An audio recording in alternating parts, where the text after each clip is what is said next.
Hi, and welcome to another edition of Brunswick Today. I'm Jeff Neidert. Today we're on Pearl Road at the new Brunswick Mini Golf, and we're going to be taking a look at the Parks and Recreations Department's miniature golf program that was held this summer. Today's the last day of their competition. It's kind of their World Series of golf, and we'll take a look at some of the action that's going on down here. And after these messages, we'll be back to talk to Debbie Sweda about the program. I had a really strange experience today. I went to see a house that was advertised for rent, and when I knocked on the door, no one answered. Were they expecting you? Yes, I had an appointment, but as I walked down the drive, another lady went to the door and someone greeted her. What happened then? I came back and phoned them and was told the house was no longer available. What? It sounds like you've been discriminated against. Don't take no for an answer. Call the Discrimination Complaint Service, 621-4525 now.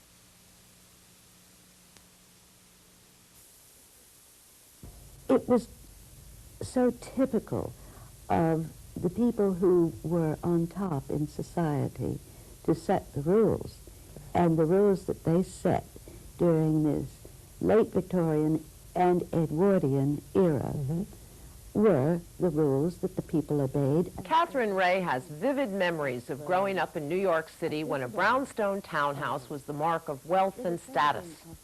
I'm Robin Bergstrom. Join us when Catherine Ray visits with me on Speaking of Books, brought to you by Reader's Digest Condensed Books.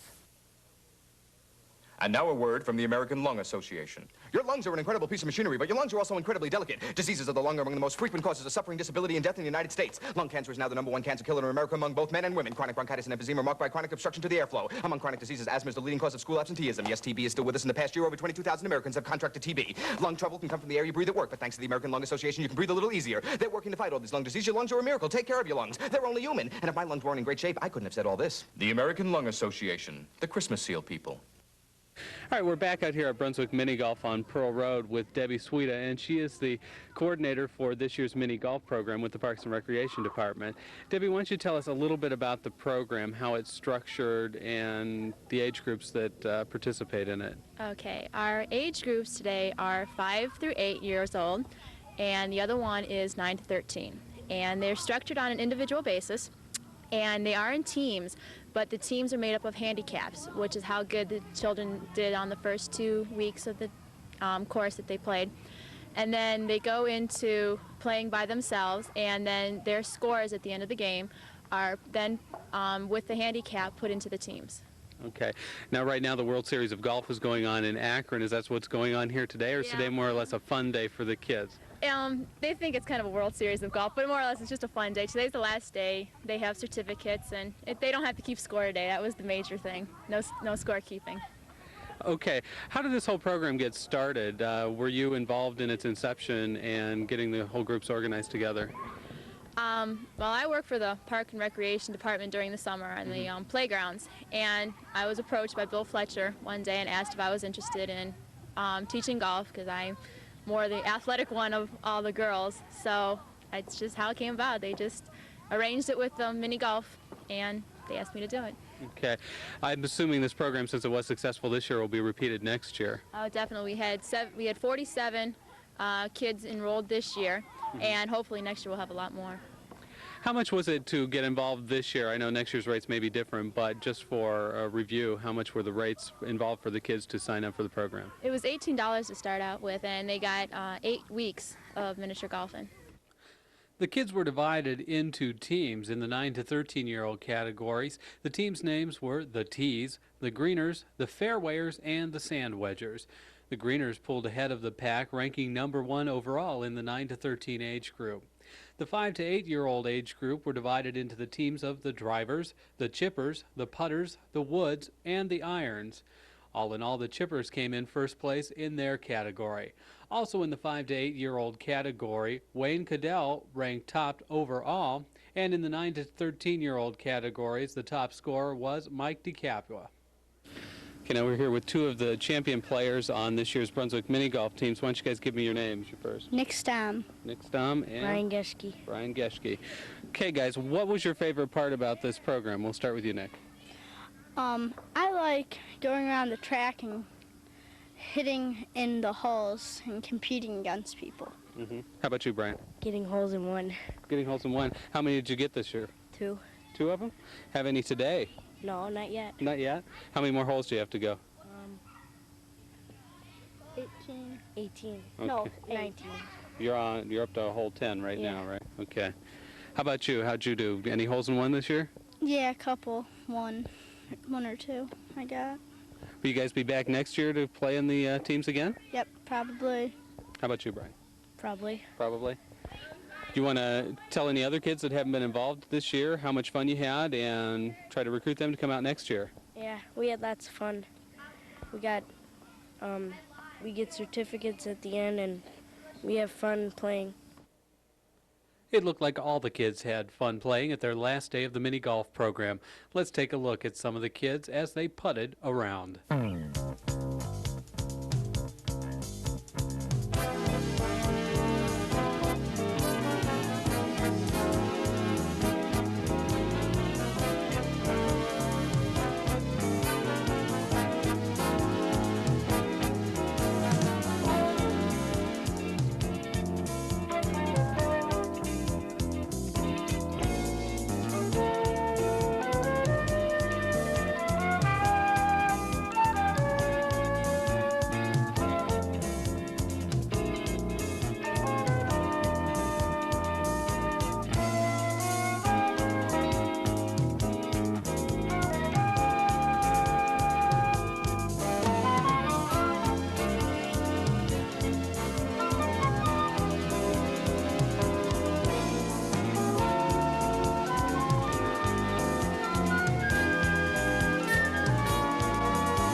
Congratulations!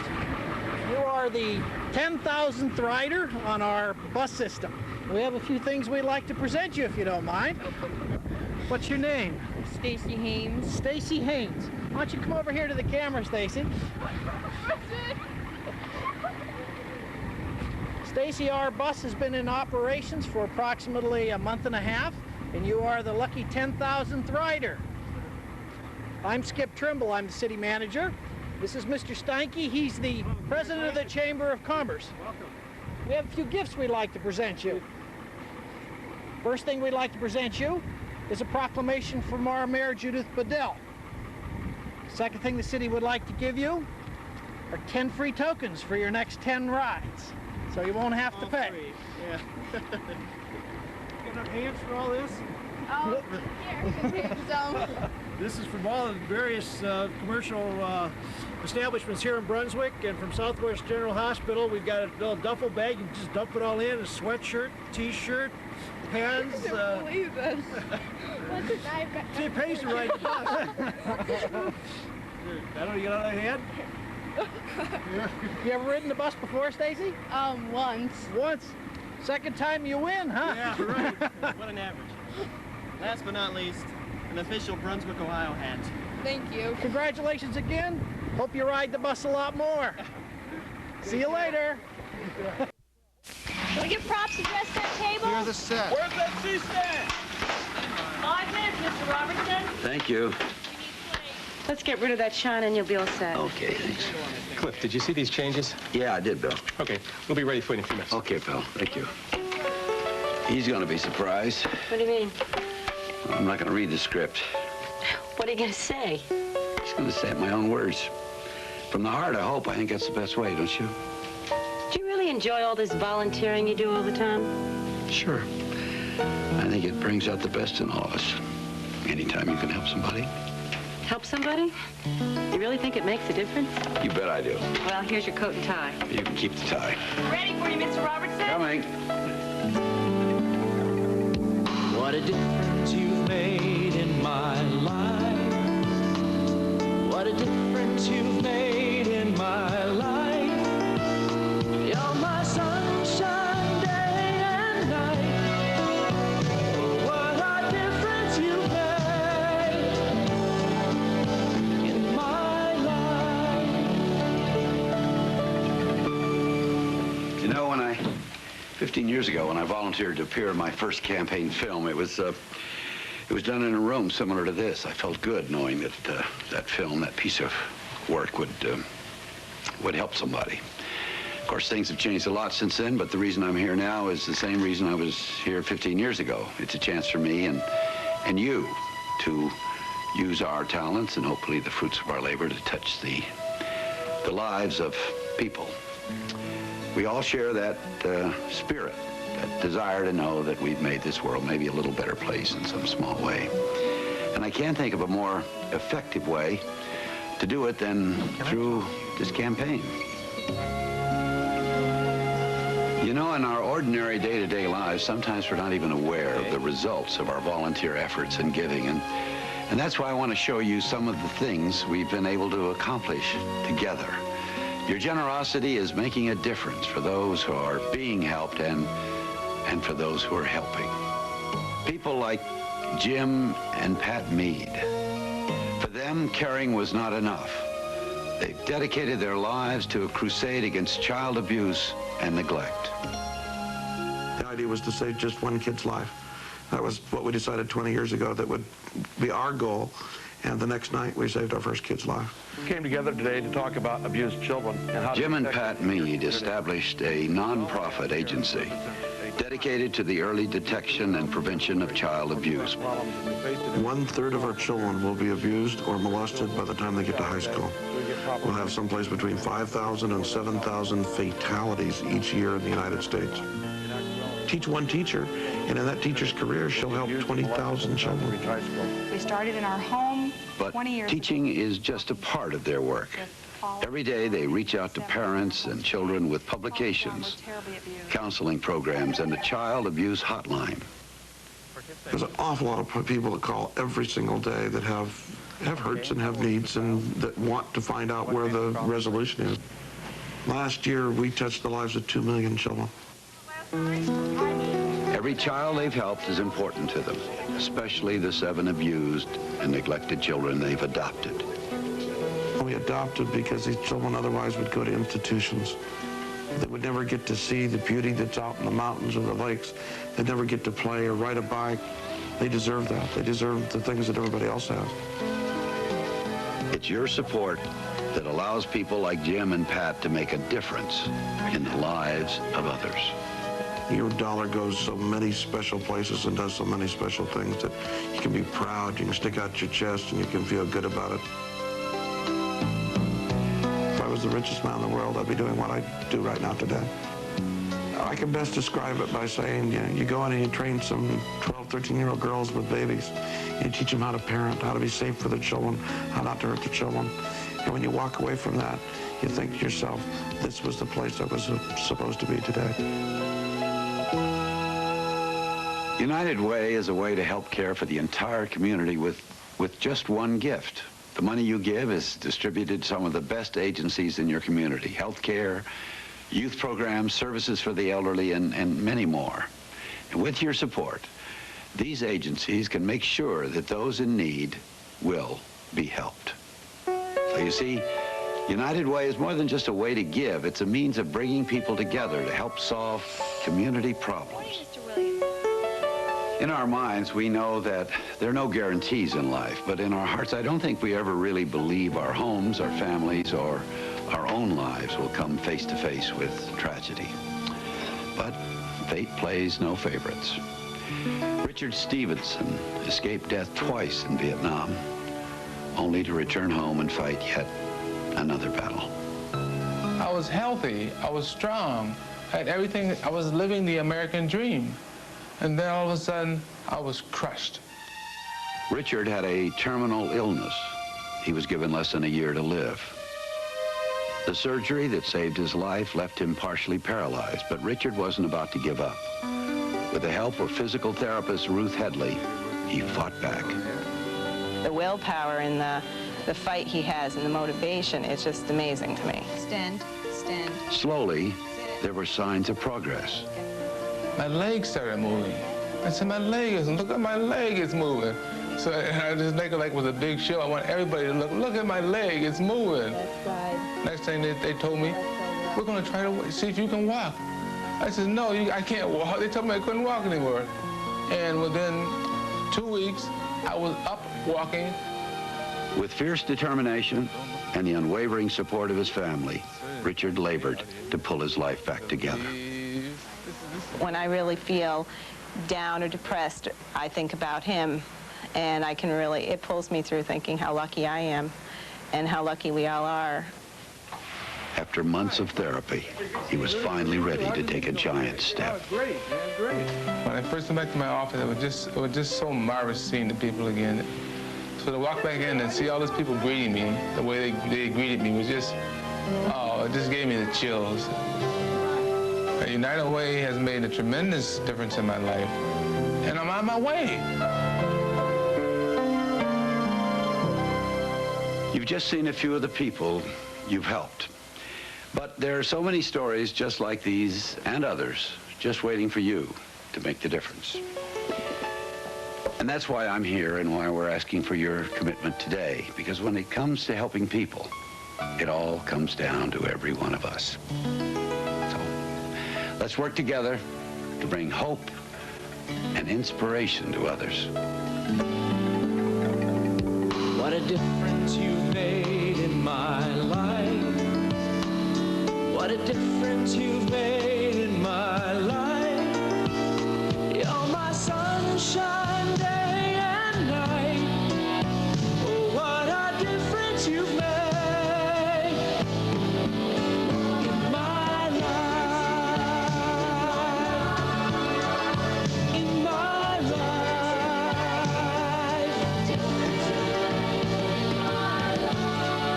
Making a contribution and saying yes to someone in need today, you can make all the difference in the world.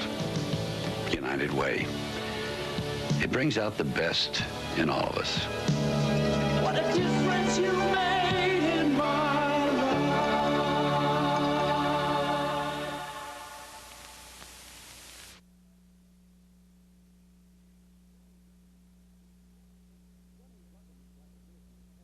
Running government like a business has been a constant battle in Washington. But whereas the federal deficit indicates serious business management problems, local governments have been financially successful for decades. In fact, in most states, it's a law that cities cannot operate on a deficit. Over 50% of municipalities and counties with populations over 10,000 operate with an elected council and an appointed city or county manager. This type of approach combines both the business and political points of view. The council manager government has direct parallel with business organization. The mayor is very akin to the chairman of the board, the city council, like the board of directors, and they in turn hire a president who is very much analogous to a city manager who carries out their policies and objectives. The thought behind this form of government is that local government, in most cases, provides services to people, and these services are really non-political services, non-partisan services, so that most people in having refuse collection, development, streets, sewers are taken care of don't care if it is a Democrat or Republican. They simply want a very good job done. And the city manager, being a technician with managerial experience, can assure that that good job is done. The council-manager form of government has seen a rapid growth from 2,750 cities and counties in 1974 to 3,800 in 1984. In the early part of the 20th century, local government in this country had some real problems. And as part of a reform movement to correct those problems, people like President Woodrow Wilson and President Theodore Roosevelt, as private citizens, helped to organize a change in the way local government did business. Part of that change was the creation of the council-manager form of government. That happened first in Staunton, Virginia in 1908, where the first city manager was hired. From those beginnings, that focus on quality and on integrity and honesty led to the formation of the International City Management Association. That was a grouping of these new professional people called city managers. In 1924, they adopted a code of ethics that was based on several value sets, the most important of which probably was that a belief that you had to have a standard of honesty and integrity that went well beyond the law, so that people who lived in those cities could rely on that new form of government to give greater honesty and integrity. There was a period of tremendous growth of this system of government in the 20s and the 30s as local governments had to provide new facilities, water systems, and roads to accommodate a growing America. In the 1940s and the 1950s, as local governments expanded and were doing more, we also saw a role for the federal government on the domestic scene. We saw the federal government being asked to provide a whole series of services and facilities. In the last 8 to 10 years, you've really seen a major shift in values because the American people seem to be saying they want less government. They want government, but they want it to be effective, particularly from a cost standpoint. We've also seen a feeling that maybe too much is being done by the federal government, and so the federal government is beginning to move out of certain areas. Ironically, during this period, in the last 10 years particularly, you have seen an enormous growth in the deficits of the federal government, while at the same time, local governments operating under a council-manager system have been able to pay their bills and accumulate revenue and build slight surpluses for the future of the nation at the local level. The council-manager form of government began in 1908 in Staunton, Virginia, and has spread to become a chosen form of city government for over 100 million Americans. This may look like another American city, but in fact it is Sydney, Australia, a thriving city of people which also uses the council-manager form of government. Yes, the trend towards the city manager style of government is certainly growing in our metropolitan areas. My own city, which incidentally is the city of Nunawading, an Australian Aboriginal term meaning ceremonial place, first adopted the plan, as you call it, some 4 years ago. I was the first chief executive to be appointed by the council. In other states, the metropolitan areas of Sydney and Adelaide, and also in Perth and Brisbane, we find a growing number of councils moving to the council manager form of government as we've developed it in Australia. However, the principles of management are the same the world over, and I find that wherever I travel in the universe, when I'm talking local government management problems, I'm talking the same language as my peers elsewhere. In fact, ICMA is indeed an active international organization with members from over a dozen countries. The council-manager government has met with the same success overseas as it has here in the United States. And I'm not at all reluctant to say that the greatest period of prosperity for San Antonio, the greatest success, and the cause of that success can be targeted directly to our city manager form of government. We believe in the system since its implementation in 1952, when it was the result of a reform effort after the corruption associated with the commission form of government when preceded it. We have grown to be one of the largest cities in the country with the form. Only Dallas, Phoenix, and San Diego are larger than ourselves, and we are in the same population group as those cities. Other major cities across the country, in the second 10, if you will, including Cincinnati and San Jose and Miami and other cities of that size, we are very proud to say that they all are successful and progressive cities. We in San Antonio can attribute our successes directly to the quality of government that we've had with the city manager form of government. From other large metropolises such as Dallas and Fort Worth, Texas, to even the smallest townships, city managers also claim the effectiveness of a business approach. Inc. magazine recently illustrated this city business approach with a story on Visalia, California, a city that could teach most companies about good management, calling it the most entrepreneurial city in America. This council manager government turned Visalia into a city with $20 million in surplus and in reserves. We found that we were not giving employees incentives for giving creativity. We found some of the things they needed were training, autonomy, resources to do some things, and the lack of a lot of bureaucratic rules. This government meant a brand new school, less employees, streamlined office systems, and employee incentive programs. However, this is not just a phenomenon of a few municipalities. Council manager government is equally successful in every conceivable type of city, county, township, or borough. Wherever there are families, corporations, religions, or gatherings of people for the common purpose of living together, so can there be this form of government.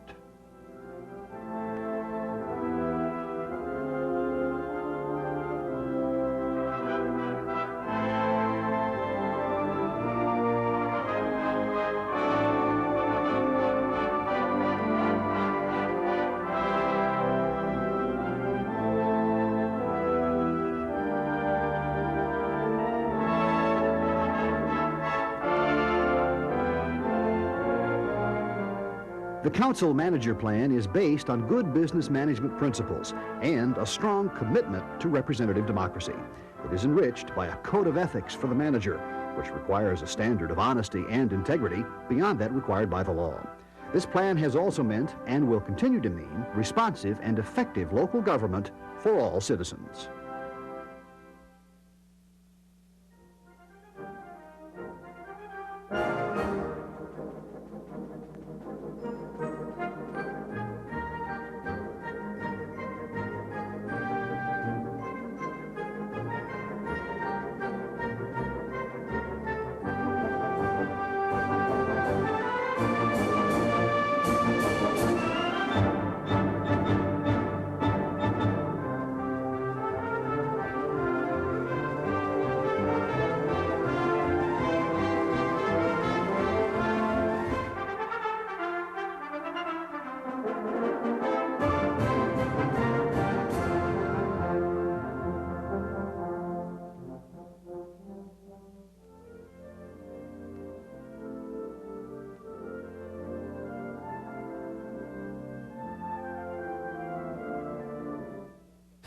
Well, that about wraps up our coverage of the Brunswick Mini Golf program today. I want to thank Debbie Sweda and all the kids for helping us out with our production. Until next time, I'm Jeff Neidert.